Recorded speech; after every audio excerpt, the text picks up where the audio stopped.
Good Monday morning. We hope you had a wonderful weekend, but looking out there with live cam, don't be afraid of the rain. We have a little here and there and a little humid also outside. Live from KSAT 12, Good Morning San Antonio starts right now. Good morning. It's 6 o'clock on your Monday, March 25th. Happy Monday. Thanks for joining us.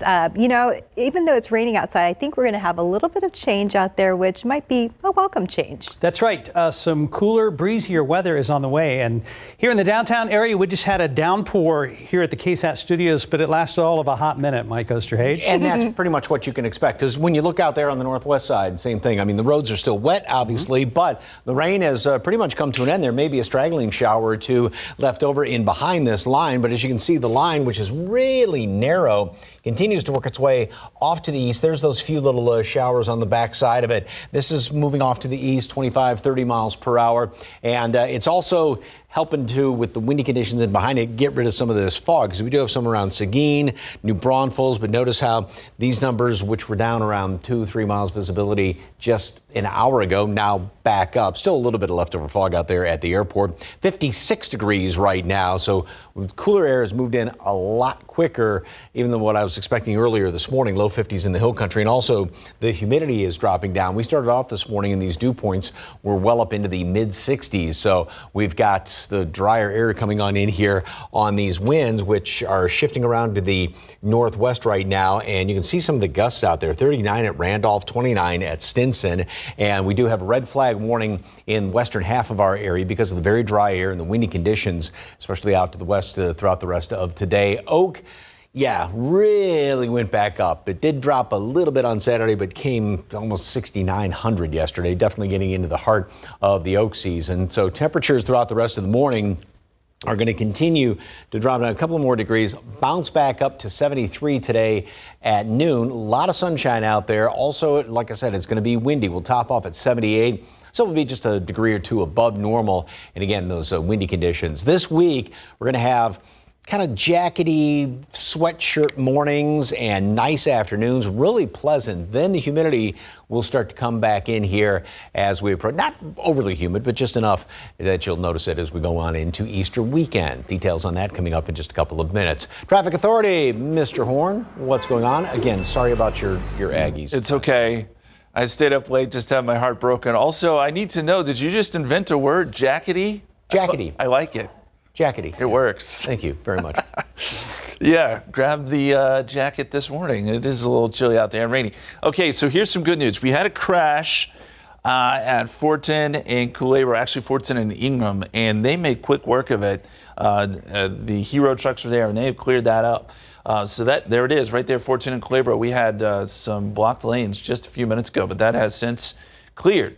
So good news here. 35 South Cross looks good. Traffic is still, for the most part, moving at posted speeds around town, despite the fact there is rain on some of these roads. Now, this looks a little worse than it is. Yes, we do have some crashes being reported here, but a lot of these are minor. And this one, well, that's the one I showed you that just cleared, so we're good here. There are still some slowdowns, but the computer is probably a little bit behind. You'll see this go green here very soon because traffic is picking right back up. We do also have a stall, it looks like, at 410 and I-10. That's causing a little bit of a slowdown on the exit ramp from I-10 onto 410, but not big problems. And then along 410, we had some backups, but that's looking better now. So good there. I did notice we had a slowdown way out there on I-10, just coming out of Seguin westbound. It does look like there could be some sort of incident there, but we don't have any word on what that might be. But if you're coming out of Seguin this morning, there is a slowdown along Interstate 10, headed back towards San Antonio. So far, so good. Not a lot of issues out there. And we'll go back to TransGuide.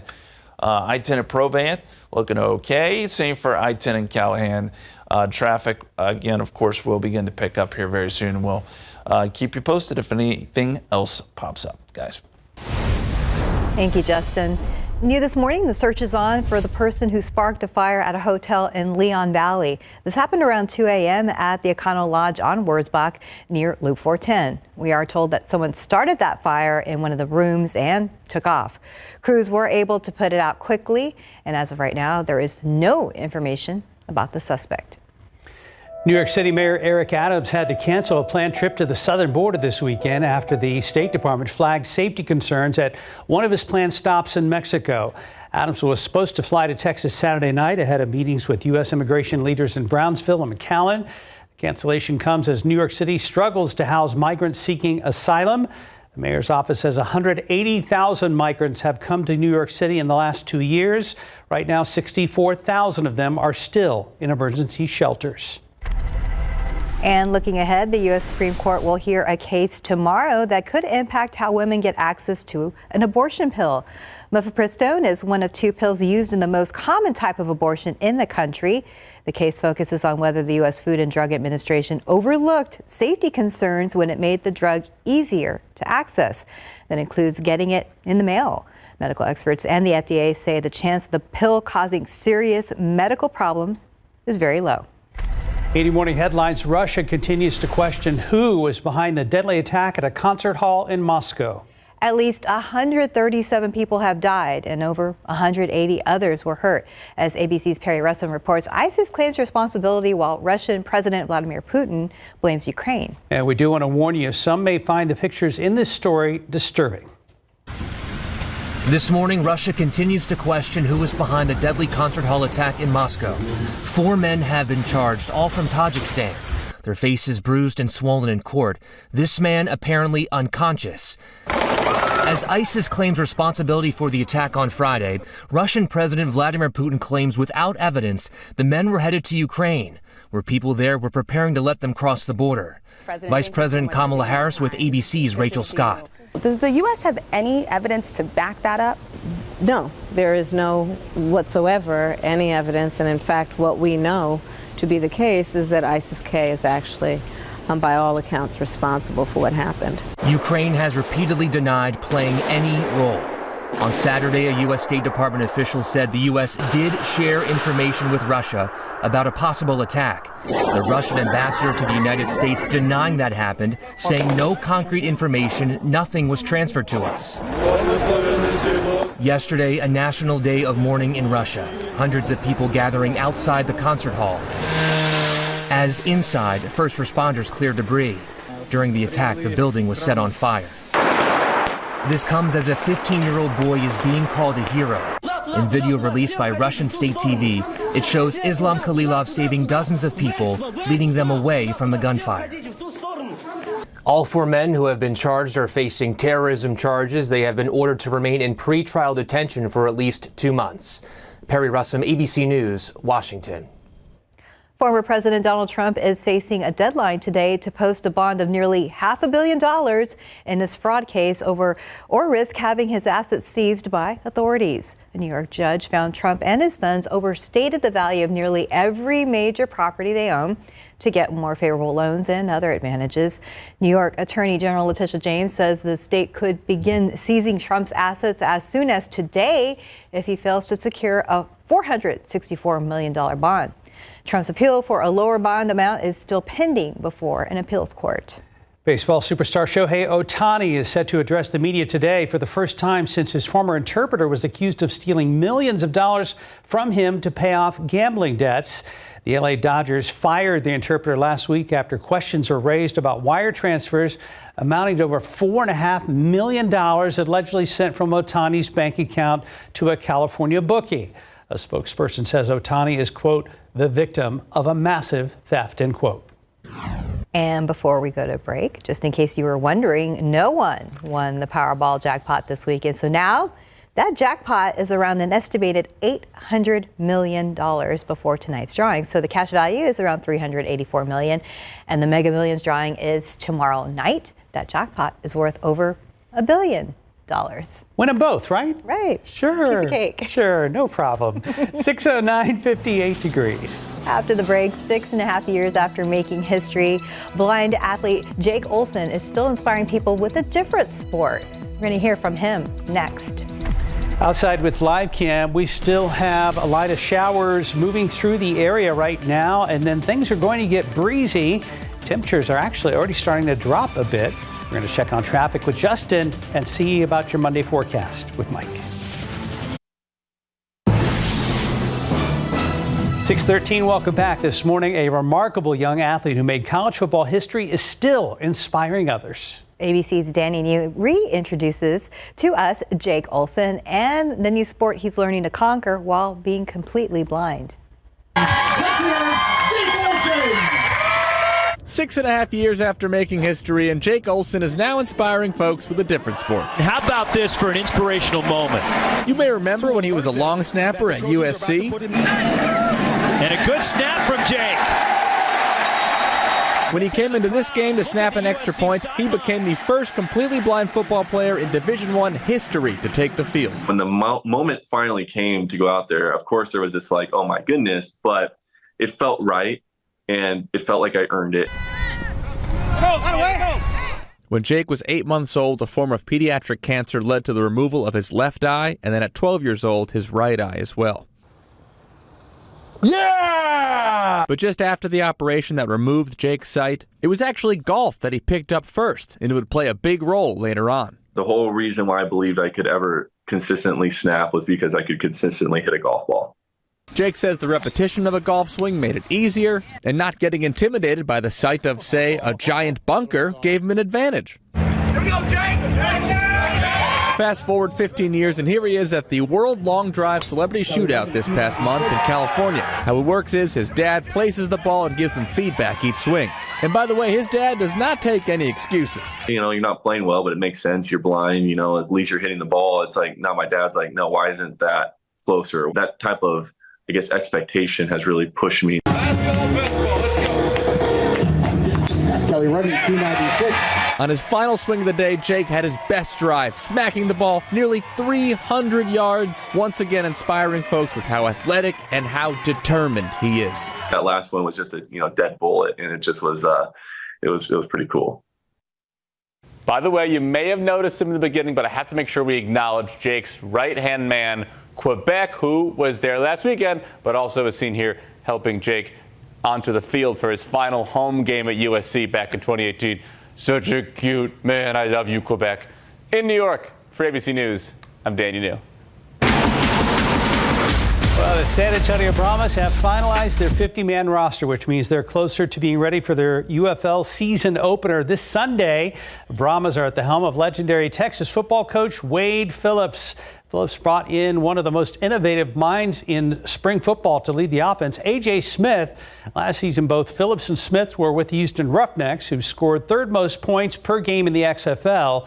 Smith tells us he's bringing the same philosophies to the Brahmas. We're going to be the most explosive offense in this league. That's the whole goal. It's what we did last year. Most plays over 40 yards and 20 yards, and that's fun. And when you score points, you win ball games.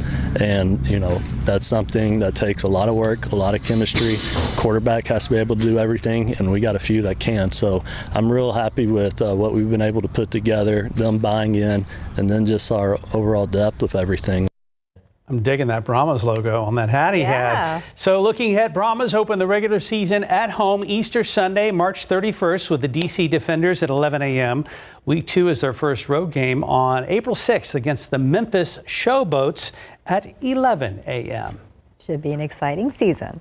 Time now at 6:16. Let's go ahead and check back with Justin Horn. And as we look at TransGuide this morning, still some wet roads. We're going to see wet roads all the way through the morning commute, even though some of the rain has passed. We're seeing some puddles on the roads, and yes, this will be there for another several hours. Thankfully, there have not been a lot of crashes this morning. I think folks are kind of getting a late start on a Monday. Can't blame you there. 410 at Bandera, 90 at Couples, all looks good. We do have a couple slowdowns, and this is, yes, actually coming in as a crash now. It looks like we had a stall, but also an additional incident here at I-10 at Crossroads. It is minor. Looks like it's just taking up one lane, so this has not caused any real backups just yet, but we'll keep an eye on that. Meantime, I did show you this earlier. There is some sort of slowdown coming in on I-10 westbound out of Seguin. Obviously, it's way out there, but for folks who are commuting from Seguin, we are seeing a slowdown there, guys. Well, thank you, Justin. We'd like it even better if you You came over Yes. with us, and he's coming. 3, 2, 1. There he is. Yay. Like he was here the whole time. Yeah. All the time. Yeah. Nice hustle. Yes. Get your steps in the morning. That's what I'm trying to do here. So. It's good exercise. Yeah, the roads are still wet out there, so watch out for the school buses. Just kind of slow down, but the rain is continuing to work its way on through. It's in a very narrow band. Showers, still a little bit of leftover fog, especially from, say, downtown to the east over the course of the next couple of hours. Later on today, beautiful, 78 high temperature, just about normal.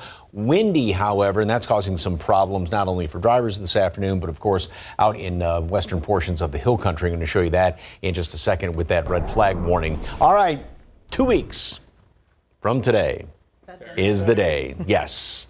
The man I think most excited about this is the gentleman in the other side of the studio. It's entirely possible. Yes, indeed. Yeah. So, 14 days till the countdown, and only roughly, and I say roughly, half of San Antonio proper is going to be in the path of totality. Kind of, if you were to cut it in half from northeast down to southwest, so that northwest portion of San Antonio and Bexar County is going to be in totality. But everybody else is going to be seeing a partial eclipse at least. So everybody, if you're going to be looking at it, you gotta get some glasses. We're going to have some glasses giveaways as well, but you gotta look at it with glasses. Even as is approaching totality and coming out of it, you're going to need those eclipse glasses. All right, it was a beautiful day to take a walk in Lady Bird Johnson Park. Gorgeous out there, nice green grass, and grass is going to be greening up a little bit more with some of the rain that we've been having. Roads are still wet over there at 410. The rain has stopped, and again, notice how it's a very, very narrow band of some rain around here, and it continues to work its way to the east. Got a couple little leftover showers on the back side of it, but the main batch of this continues, like I said, working its way almost out of town as of right now, and we're still seeing some of this over there at 410 on the east side, down there along 37 on the southeast side, and this is heading in toward China Grove, in toward Martinez, and then up around Kirby, Windcrest. You get a couple of these showers, Live Oak and Bracken, but like I said, it continues to move off to the east, and then in behind it, other than a couple of leftover little showers here and there, we do have some windy conditions and that much drier air that's moving on in here. We did have some fog to deal with out of the west, but now things are clearing out nicely. Still a little bit further off to the east, but that will continue to clear on out as those windy conditions come on in here. 73 yesterday, 78 today for high temperatures, so normal high 76. Right basically where we should be. And the wind, 17 mile per hour wind gusts right now, 32 at Stinson, 30 at New Braunfels. It's going to stay gusty all day long, and especially out there in the hill country, we're going to see 35, 40 mile per hour wind gusts, maybe even stronger than that later on this afternoon. And again, that combined with the dry air, humidity is going to be dropping off. That's the red flag warning. It goes into effect at noon up until 8 o'clock. Does not include Bexar County, just west of there.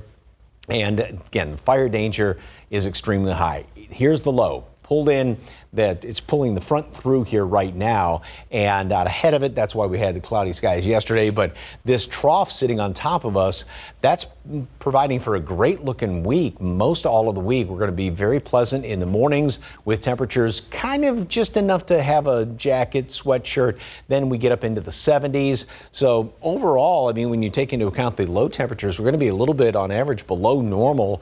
Then we're going to start to get closer to that as we approach the weekend.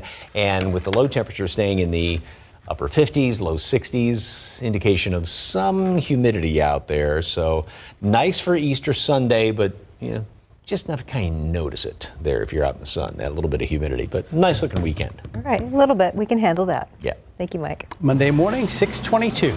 We'll be right back. COPD isn't pretty. I'm out of breath and often out of the picture. But this is my story. And with Once Daily Trelegy, it can still be beautiful.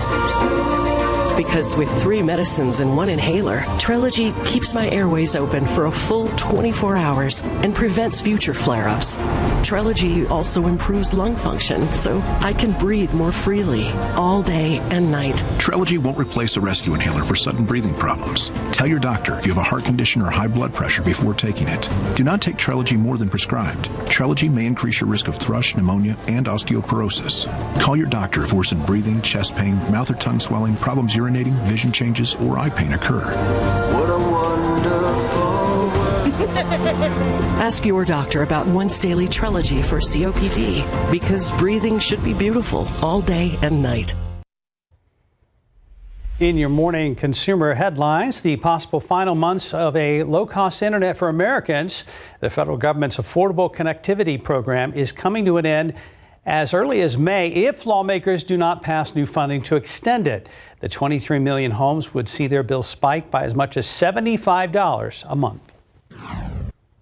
And a big change is reportedly coming with the next iPhone software update. Reports say that iOS 18 will give iPhone users more control over their home screen. It's a layout that's more customized. It could be the biggest home screen revamp in several years. And a severe solar storm was threatening to disrupt radio transmissions overnight, but it could also make the northern lights visible further south to states like Illinois and New York, which it happens now and then. The spectacular display was already visible over Alaska and from Washington State through parts of the upper Midwest. Still have never seen it. It's on my bucket list to see. Well, the video is beautiful. Isn't it? It is. Time now, 6:26 and 57 degrees for now. And Mike's like, never seen it? Nope, never seen it. Let's take a look out the roads right now. This is one of the trouble spots we are just now trying to get more information on. We've got a big backup, 35 southbound camera at Loop 1604. You do see some flashing lights and a whole bunch of brake lights. We'll be back.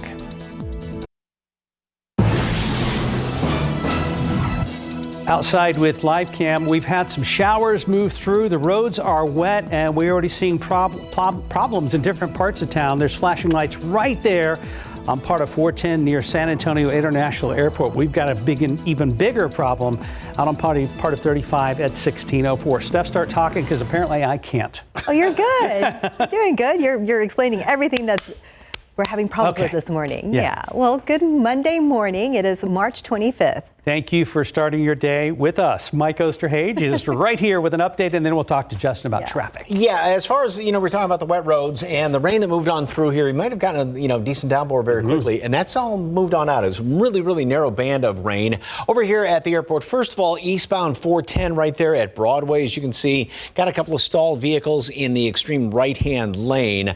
I know I'm kind of stepping on Justin's toes very quickly here, but just want to point that out. Wet roads out there.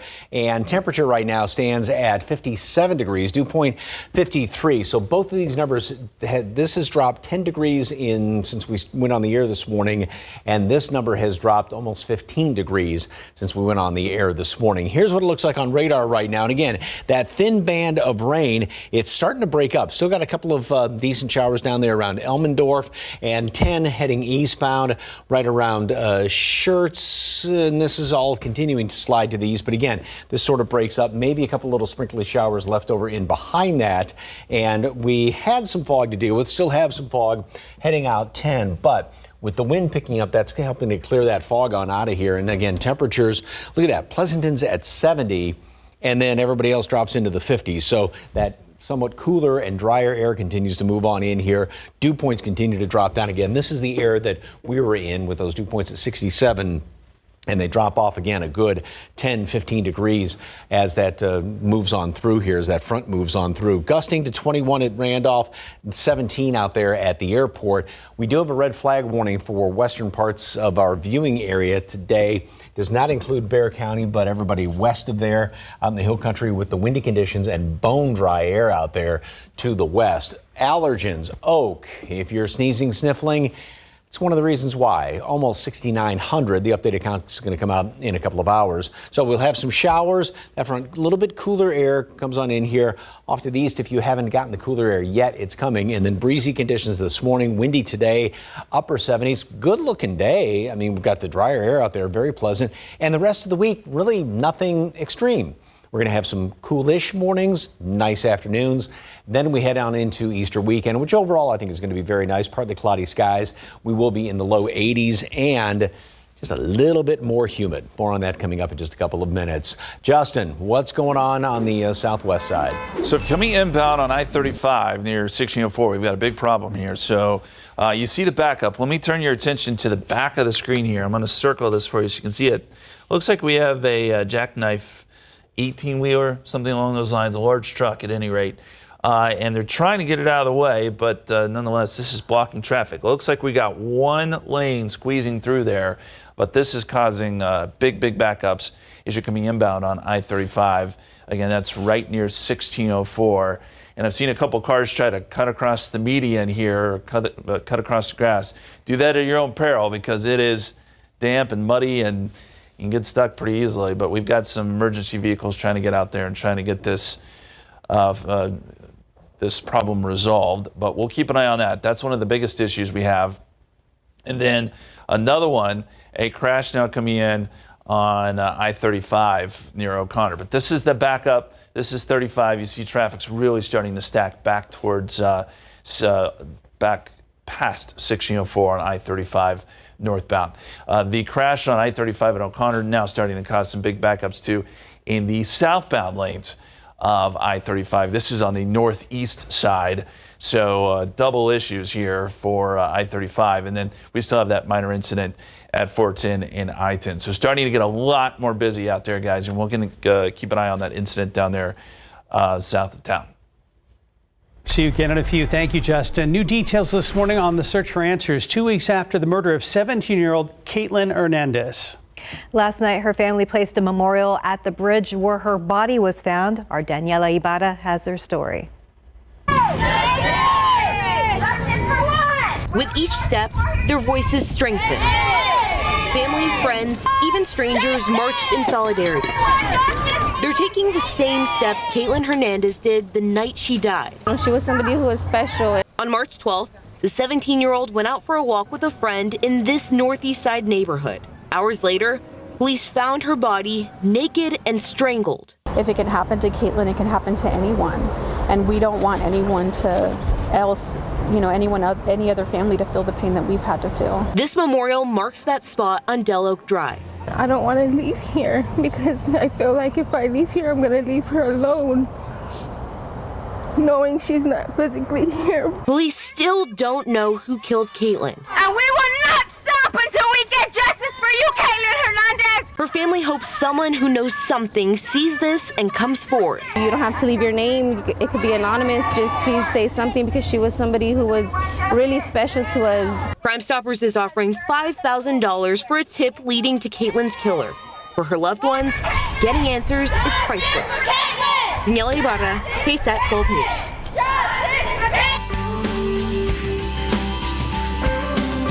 And a San Antonio teen is using his personal health struggle to help save someone else's life. Zach Baza was just 6 months old when he had a transplant surgery. He received a small intestine, pancreas, and liver after his organs failed. And these days, he's 16 years old. He loves to read and swim, which are things he gets to do thanks to another family's sacrifice. It's a blessing, basically. And it sounds unreal, but it's just that I'm grateful to have what I have. Organ donation is a personal and important decision. So this Wednesday, we are hosting a town hall to help you get the facts. We're going to talk about the importance of organ donation and challenges and misconceptions around it. Diabetes Alert Day is coming up tomorrow on the 26th. University Health will hold a resource fair focused on the disease, and you'll have the chance to learn more about it. Plus, you can learn more about A1C and talk with medical experts. Texas Diabetes Institute is hosting the event, and you're encouraged to register beforehand. We have a link to do that on KSAT.com in the KSAT community section. It was a special weekend over at SeaWorld of San Antonio. Over 1,000 children with cancer, their families, and medical staff spent the day there to forget their challenges and just have fun. They spent the day riding rides, learning about animals, and enjoying a picnic. So this is the Hope Hits Harder Cancer Foundation's 4th annual trip to SeaWorld. Founder Tommy T-Bone Bounds created the organization in honor of his wife, Jana, a hardworking advocate who lost her 24-year battle with cancer. Say there's hope in everything you do, and there's other people that care for you. And what a way to celebrate my wife's life is by having the Jana Banana Day at SeaWorld. You know, at the end of this day, I'll be satisfied. Did you sign up? We made a difference. And Jana, God bless her, who's above, will see what we're doing, and she'll say, good job, T-Bone.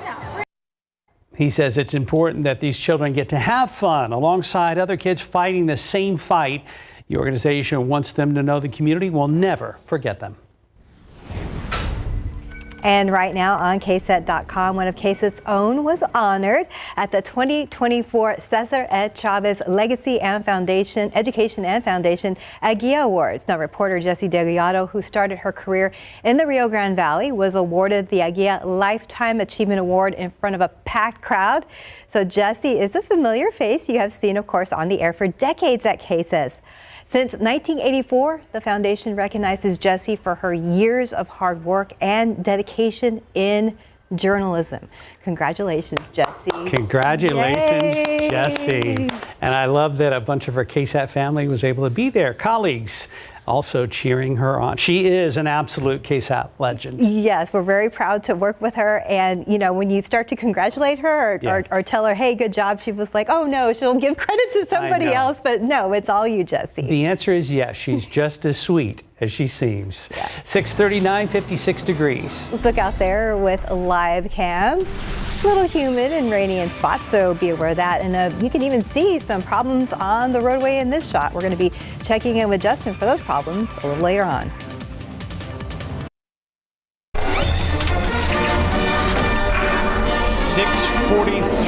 Let's take a look at the March Madness brackets after the first weekend. In the East region, the defending champs UConn beat Northwestern 75-58 to advance to the Sweet 16. They'll face San Diego State. Other half of the East bracket, Illinois took down Duquesne easily 89-63. And the Iowa State Cyclones beat Washington State 67-56 to advance to the Sweet 16. So over in the West region, the North Carolina Tar Heels were able to pull away late against Michigan State. Tom Izzo hasn't gotten past the Sweet 16 since 2019, and the Alabama Crimson Tide beat Grand Canyon thanks to 26 points from Mark Sears. In the bottom half of the West, Clemson took down the Baylor Bears 72-64, and the Arizona Wildcats were able to hold on to beat Dayton, advancing to the Sweet 16. Midwest region, top-seeded Purdue making a statement after going one and done last year. They destroyed Utah 106-67, and Gonzaga beat Kansas. So it's Purdue and 5-seed Gonzaga with a trip to the Elite Eight on the line. Creighton defeated Oregon in double OT, while Tennessee eliminated Texas. So it's 2-seed Tennessee and 3-seed Creighton set to battle it out in the Sweet 16. Okay, why am I reading this one? All right, well, finally in the South region, an in-state showdown between 1-seed Houston and 9-seed Texas A&M. That game lived up to the hype. A&M hit a buzzer beater to force the OT, but Houston proved to be victorious in overtime and broke Justin's heart. So the Cougars will face Duke in the next round after Duke took care of business against JMU. So JMU is out, and Mike's Oakland is out as well. My Longhorns are out. So the last, there you go. In the last seconds of regulation.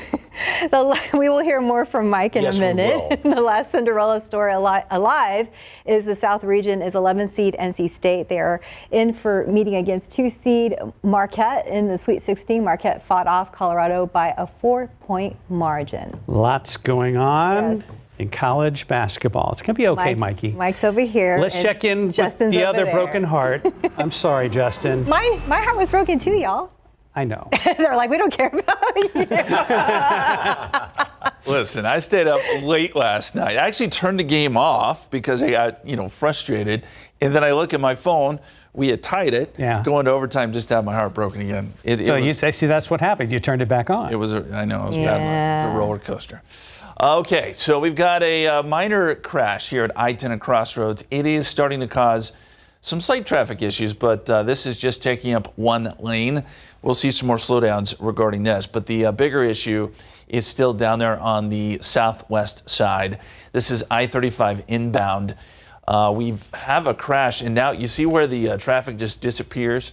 That means the road is shut down. So they are getting traffic around us. It looks like we have some sort of 18-wheeler that is blocking traffic in some capacity. So that's why this is being shut down, presumably to get whatever is there towed away. But that's going to cause some big backups. And then we have another big crash on I-35 coming inbound. And this is causing backups for about 2 miles all the way back up to 60 and 4 on the northeast side. So I-35 is kind of a mess this morning. And then there is that crash we showed you at 410 and I-10. So 35 is the big problem in both directions this morning. Feeling very much like a Monday out there on the roads, Justin. It is, and the rain's not helping. Yeah. No, most of the rain has ended though. So anyway, yes, your Longhorns were doing a good job in the waning minutes there. Yeah. Fouling the guys that didn't have the good shooting percentage on Tennessee, but they were nailing because they nailed about 6 free throws, I think, to bring on the victory. Well, truth be told, Rooney had a volleyball tournament, so I wasn't watching our Longhorns. I had to check later, and then I was disappointed. And Oakland and NC State, and even Justin texted me. Yeah. They threw the ball, and you see on the replay, it hits the guy's finger because his little finger goes flapping back and forth. Yet they called it NC State ball. That's what you were talking about this morning. Yes. This is March Madness, my friend. Exactly. And so then, they were able to go into overtime. And oh, my goodness. Oh, buddy. Anyway. This is why we don't do a bracket. It's just a bad morning for all of us. Yes. Anyway. All right.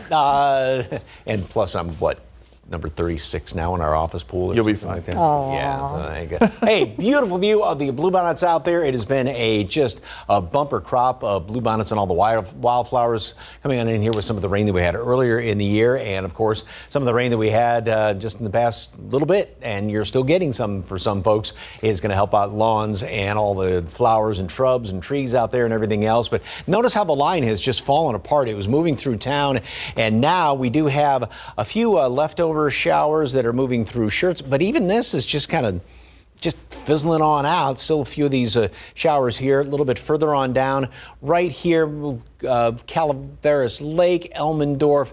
Further on down to the south, right there near Poteet, a couple of those showers. And then further on out to the west, we do still have a couple more that are kind of hanging on in here. So we're not completely done yet.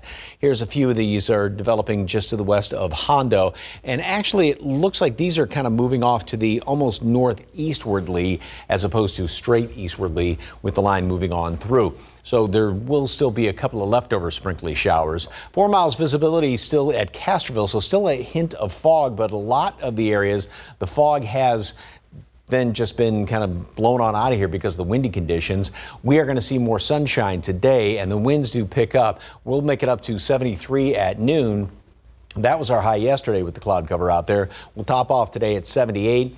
Windy, and the windy conditions are prompting the red flag warning. Gusts throughout the afternoon, especially out to the west, are going to be 30, 35 miles per hour, even stronger than that at times, and still a good breeze here in town. But the windiest conditions are going to be west of town, and so that's what's prompting the red flag warning with the much drier air that's moving on in here throughout the course of the afternoon and then going on into this evening. So forecast, we are going to make it up to, like I said, 78 degrees today.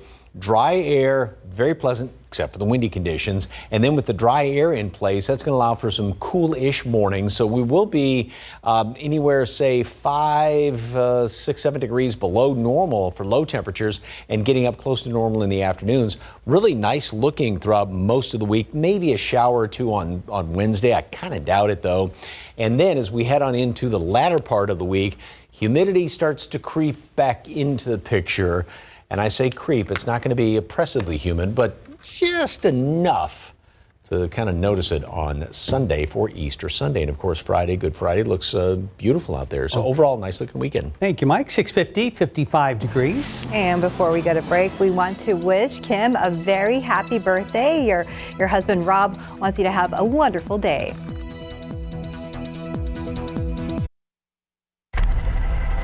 Welcome back. As Women's History Month comes to an end, we are featuring the first Latina astronaut to go to space. Tiffany Huertas got to speak with Dr. Ellen Ochoa about going to space and her message to other women and young girls out there about their big dreams. So it's a very cool story, and it's coming up later this morning on GMSA at 9. Plus, Cowboys fans know this guy pretty well. That's Coach Wade Phillips. He's now the head coach of the San Antonio Brahmas. They're getting ready to kick off their season Sunday, and we'll be talking with Coach Phillips later this morning, so tune in for that and much more on GMSA at 9. If you have questions for Coach, send them to me on Facebook.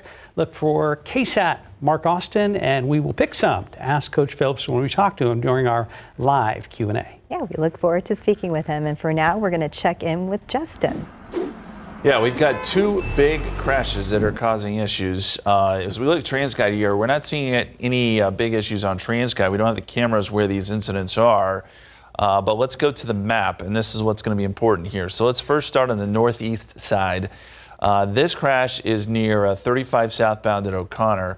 But you see the backup goes all the way now past 1604. So if you're coming inbound on I-35, this is really going to slow you down. It only takes up one lane, the crash, but undoubtedly that is causing big backups. This is already a crowded roadway as it is this time of morning, but that causes even more issues. Now on the southwest side, we have a complete closure now of 35 northbound. This also near 1604, but on the southwest side. And you see the incident there near Von Army. And so you're having to be redirected onto the service road around 1604 and then getting back onto 35 there as you go northbound. So that's going to cause some big backups as you're coming inbound. So 35, the big problem this morning, the big picture. Normal slowdowns elsewhere, but those are the two big incidents we're watching, Mike. Roads are still wet out there, as you can see over there, 410 by the airport right now. No rain. That line of showers has almost just fizzled on out right there in East Bexar County. Still a couple of showers around, and then a few more are developing back there, just moving into Medina County as well as Frio County. So we'll still have, one or two leftover light showers around the area this morning. 50s right now. We really cooled down 10 degrees since this front moved on through here. Red flag warning out to the west later on today because of the windy conditions. Winds are going to be gusting 35, 40 miles per hour, even stronger than that at times. High today of 78. Thanks for joining us. Have a great day. Be safe out there. We're back here for GMSA at 9.